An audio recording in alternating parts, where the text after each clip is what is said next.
What if the one person who believed in you for 18 years never asked for anything in return, and you showed up at her door broke, in debt, and out of options? This is not just a story about loyalty. This is about what real love actually looks like when everything else falls apart. Lucas picked up the phone and dialed. On the other end, Sarah answered with the same warm voice she always had. She was out in the fields, turning soil and pulling weeds, the same quiet life she had always lived. Lucas told her he was a little short on money and needed help. Without a single moment of hesitation, Sarah told him she had just sold the farm chickens and some stored grain, and that she would send him everything she had. She even told him if it was not enough, just say the word and she would find a way to get more.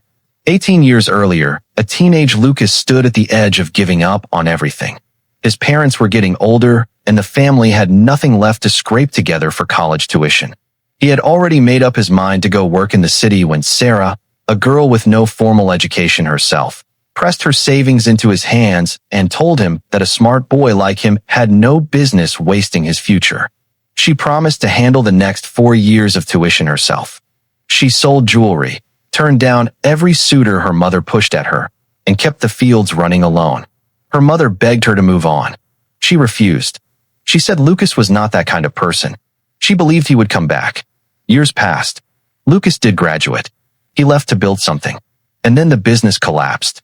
He lost everything, including all the money Sarah had ever given him, and buried himself in debt. When he finally returned to the village, he was dressed in torn clothes and hollow eyes, sure that everyone who saw him would laugh. Some did. An old neighbor recognized him at the roadside and mocked him loudly, calling out that all that education had done him no good. Lucas said nothing and walked on. When he reached Sarah, she did not ask a single question about what went wrong. She handed him the money from her latest corn and poultry sales and told him to take it, and that if it was not enough, she would find more. She asked if he had eaten lunch and said she would make him noodles. That was the moment Lucas could not hold it together anymore. He told her the truth, all of it. And then he told her something else she did not expect. His assistant arrived and addressed him as chairman. Sarah stared. Lucas explained quietly that he had turned the business around. He was successful. He had come back dressed like this on purpose, to see who would treat him with respect when he appeared to have nothing. He had come back to find her. He looked at her and said he loved her, that everything she had done for him, every sacrifice, every year of waiting, he had seen all of it. He had never forgotten. And now he was never leaving again.